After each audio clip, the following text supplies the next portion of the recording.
The pots by just taking them like that, putting them into the glaze and taking them out. But then you always have these kind of finger marks that you have to clean off and stuff like that. So, and also what it means is it runs off thickly on one side and is thinner on the other side. And it's really difficult when you do lettering and you do it around the rim. Then you have thickness, and the lettering then sometimes moves with the glaze. Just only a little, but it can be annoying enough, so you might have to do it again.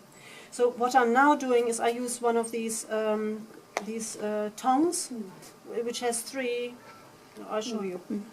Yes, I'm sure you've got one. Yeah. The glazing tongs with the glazing yes, tongs. yeah. So I use that now.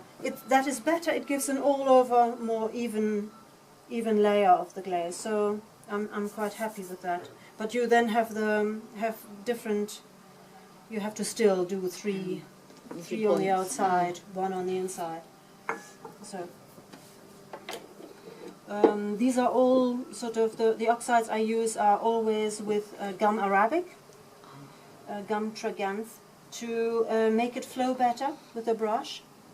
Otherwise, it can be a bit like blotting paper. Sort of, you run out of oxide before you come to the end of the brush mark, and so the gum really helps it. So do you mix that? You do that yourself? Put some in, or? Yeah, what I do is I always use these because they are usually white, and so you can see the when you move it around, you can see the thickness that you've got.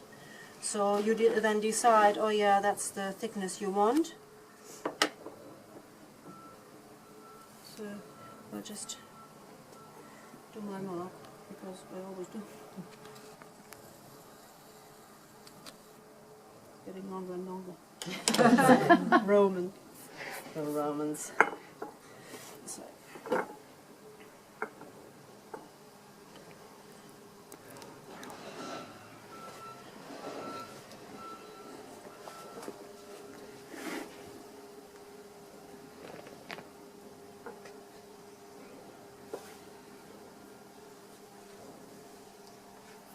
Have to do.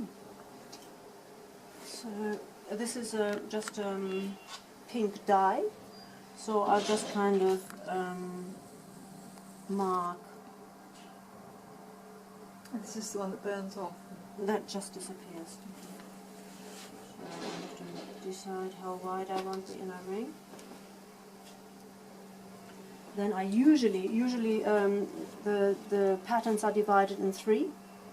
So sometimes also in 4. It's not quite. I always find your eye sort of does something funny when you have it in 4, because you sort of you read that cross and then your eye goes sort of. With the 3, it's sort of.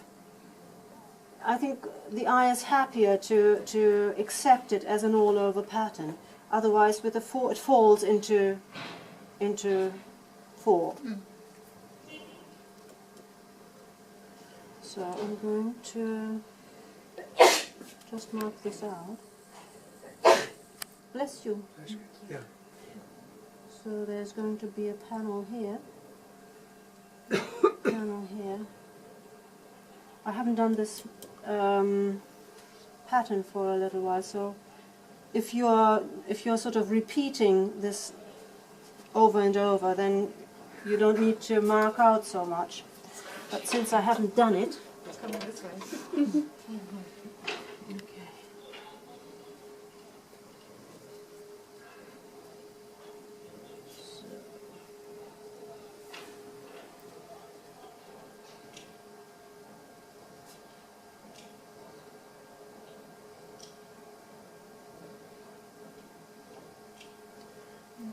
At the bottom you have to be careful that it's not too, that you don't have too much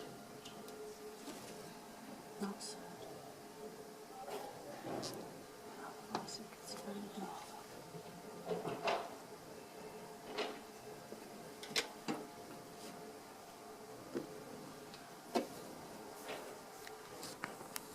Do you put anything in the glaze to harden it at all, or is it? Glazes are sort of intriguing. I had a problem with my glaze that I mean, it was probably a little bit elderly and it settled a lot. So it was really difficult I had to really sort of scrape the bottom because it was settling firm. So I added some bentonite. But that is really the only thing that I add for, I don't add a glaze hardener or something. But you have to be quite, it's kind of quite, not dusty, but you can easily sort of ruffle the surface. So yeah, you have to sort of be careful how you handle it. So.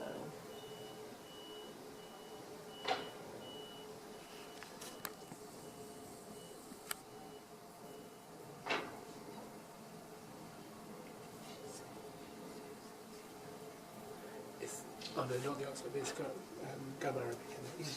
Yeah, yeah. What oxide are you using? Is it manganese or? No, manganese. This is actually a blue. A cobalt. There is some cobalt in there, but there is also there's some black iron in there. So it looks kind of, a lot of the blue colors look just black, grey. Then the greens, because of the iron in there, often looks red. But then it will go, which can be a disappointment.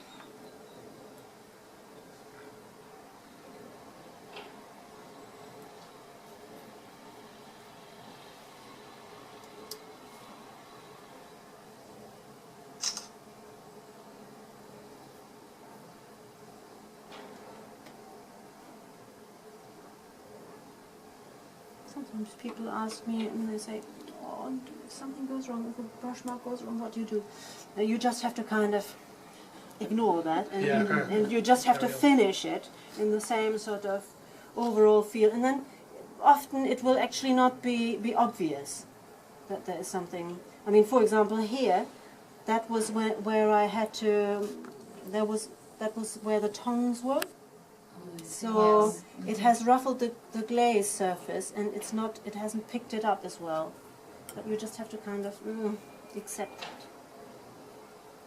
So.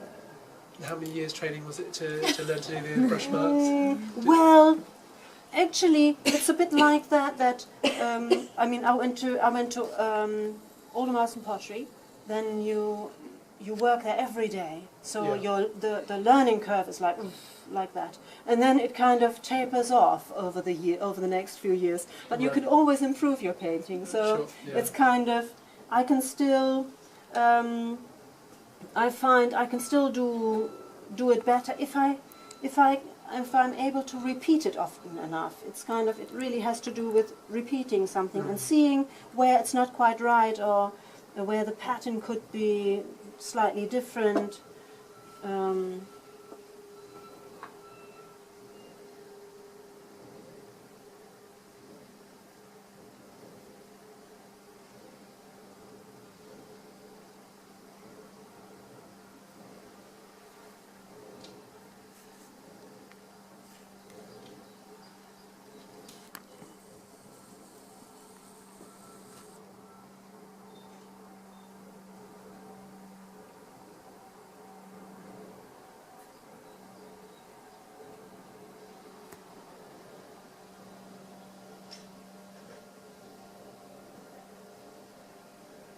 No, here's the sort of ruffled bit, so I just have to be a bit slower.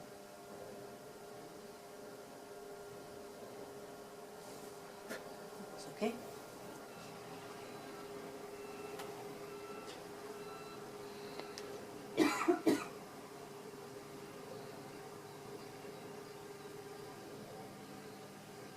But I find doing these patterns, it's almost, your hands know it more than... You're very steady.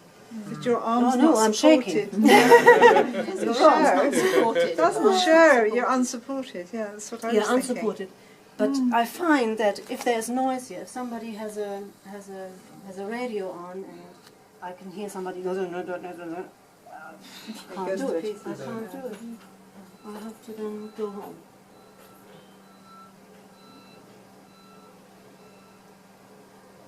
So a fine art studio is really very good because artists like to come in later. So if I'm in the morning, it's perfect.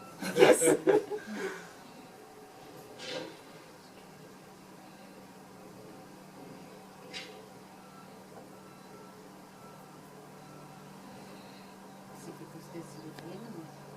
No. No. No. You have a job. Yeah. You have That's to as a right. fine artist. Yeah, it's So kind of, you everything. can't do it sort of. It's not a 9 to 5 thing.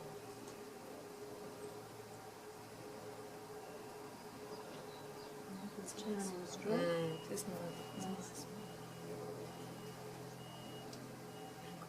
Sort of coming together. Slowly. You love your brushes. Well, they are. That's the pottery always had brushes from Handover. That's the producer of these brushes in London.